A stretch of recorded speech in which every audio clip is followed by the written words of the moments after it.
Tell me what the whirlwind's been like ever since that Sunday a few weeks ago. Man, honestly, it's kind of been night and day. The next day, I was ready to go to sleep, but I kind of thought, I was like, things are going to be a whole lot different.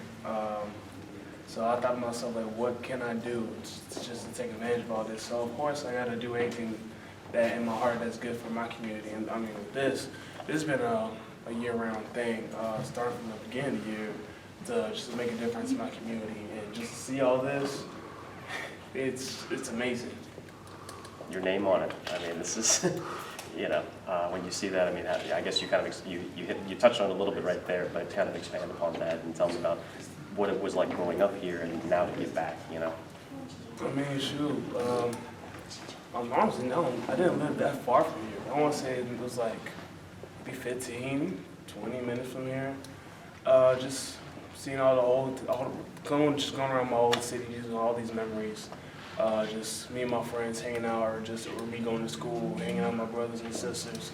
All things we'll probably get ourselves in trouble at, or just driving by and seeing, like, just everything. The city is, honestly, it's who I am. It's what made me the man I am today. Even when I left out the college, I already said, no matter what I'm doing, I'm, in my eyes, the ambassador of what Virginia Beach stands for. All the things I've done, all things my character-wise, has based on Virginia Beach, the whole 757 area. And just to come back home to the city who kind of made me and just embracing me, it means the world to me. What was it like visiting your old stomping grounds today? Oh, that was cool. First I always come back home. Every time I come home, I always go straight over there. The way they did it, that was pretty cool. They came out with a banner saying, congratulations, welcome home. All the people out there just saying hi to me, saying, reminiscing all the things we did in class, from old teachers, guidance counselors, and everything. It was cool. Every kid who grows up playing football dreams of even making it to the pros, but I remember seeing on Twitter you were screaming after the game, "I'm a Super Bowl champion! I'm a Super Bowl champion!" Bring me back to that feeling and what that felt like. To be honest with you, I don't remember. It was just everything I said that day. It just came straight from my heart. And later, I was thinking about that the day before the game, just how I was gonna react, how I was gonna respond. I felt like I told myself I was acting with more poise, and obviously I lied to myself because I've never been a champion in anything from high school, college to now. That was the first time ever being a champion, and it was just monumental. There was no way to really explain it or describe it. It's just kind of like you just had to be there. Well, describe what it was like. You talked to us actually over the summer about, you said you weren't even sure how you were going to react, even being in the game. So getting to experience it, what was it like to play in the Super Bowl? Honestly, I kind of treated it like it was a regular game. Like I warmed up the normal way I normally do, taped up the way I normally tape. I knew they were telling me the time period to be long, so a lot of it was just me sitting down, just watching, seeing, because it was a stadium I was familiar to, because I played at the University of Miami over there maybe about 2 times for the 4 years that I was there in college. So stadium wasn't anything new, but just different surroundings. I was like, oh snap, I'm really here.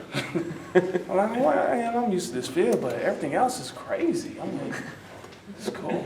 So you can probably see me just sitting there kind of quiet, just really just taking it all in. I guess playing in it is just football. Football's football. Oh yeah, the whole time I was like, yeah, I'm not worried. We played these guys in preseason. We got a good game plan. I'm not stressed at all. Derrick, what was your, reaction with the kids when you see their faces today and they're talking to a Super Bowl champion? What kind of goes through your mind? They're not gonna believe us when we say this. Like, was one kid, he was like, just like, I don't know this guy. Who is this guy? He's like, I was playing football. What? I'm just sitting there like, okay. It's pretty cool, I can't lie. And we talked about the kids, how cool is it to see, back at the school from our teachers, they deck out their entire door just to show their support for you and what you've done. What's it like to see really just everyone of all ages really gravitate around you? That, honestly, I kind of didn't know how to respond. It was just like, oh, dang, this is really still new to me, honestly, just because, going back to when I was in high school, just in school in general, I was kind of that quiet dude, no one really talked to me. And now I'm kind of like the new kid in the block. So everyone want to talk to me. I'm like, kind of like, okay, y'all, relax. But I'm still getting, like I said, getting used to it. But this is pretty cool, just having all these kids kind of, in a sense, look up to me for things I've done, which is pretty impressive in my eyes. I always wanted to be somebody that someone looks up to, and just like, if he can do it, why can't I? And then looking back on your roots here in the Virginia Beach area, seeing, the kids walk into that new media room, just looking back at, when you were a kid here, now what you're able to give to them, how huge is that, and just how you're now able to affect their lives? Man, honestly, it's really just, I don't really have a word to put on it, man. It's a lot. It really is. Just see, because like when I was growing up, going through this, we didn't really have anybody to come talk to us like that. At all, honestly. We didn't really, like, this guy did this. Like, we didn't really have anybody like, oh yeah, this guy did it, so I can do it too. We didn't really have many. We had individuals striving to get to that point where we had nobody to look up to and say, he did it, oh, I want to do it too. Like, growing up with me and my brothers and everything, our friends were the ones that were those type of guys. Like, from Marco Thomas, Justin Hunter, our friends were really who we looked up to. So we just kind of like, okay, my friend did it, of course I can do it.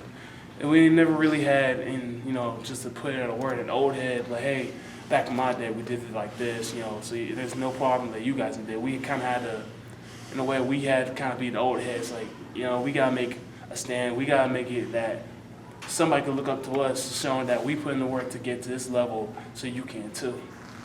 When did you know you wanted to be involved here with the Boys and Girls Club and the things you've done with the animal shelter at Kansas City? When did you kind of know? Was it at a point in your high school career, into college, when you got to the NFL? When did it kind of trigger, like, you know what, I'm going to do this and give back?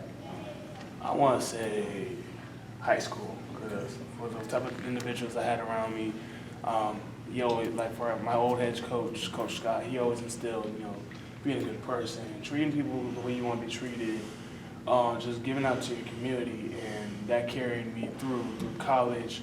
In college, we were doing a lot of charity work, and throughout the whole time, I was like, I kind of want to do something for my hometown, but at that time, all the NCAA rules, there's a lot of stuff you can't do. And so when I finally got to the NFL, I was like, this is the perfect time. I can finally do it, no limitations, it's perfect. It's good, and I can just do whatever I want. If I want to help out these kids, I can help out these kids, and I will not get punished for it. It's a blessing.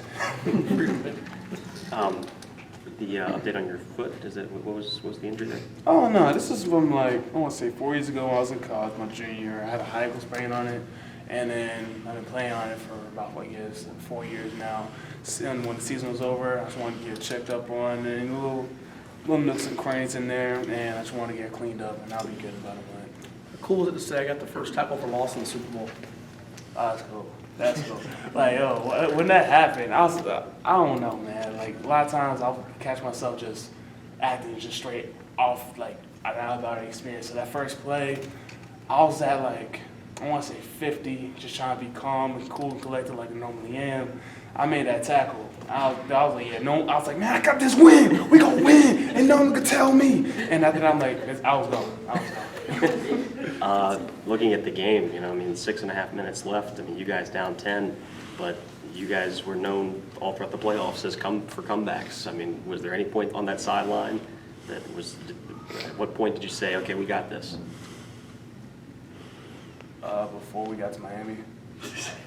Honestly, when we were down, we were not worried at all. No one was pointing fingers. No one's like, oh, bro, you gotta fix you gotta tighten up. No, we're just, all right, what we gonna do now? All right, literally, you can see us on the sideline laughing and joking. Like one of my teammates, Chris Jones, he's there's a clip of him looking at the camera, like, man, y'all can make a movie about this. Just smiling and chilling. We weren't worried at all. See me, I'm more just really just sitting, chilling. Oh, we're down 10? Okay. All right, man. Okay. I already know what we gotta do. Say no more. All right.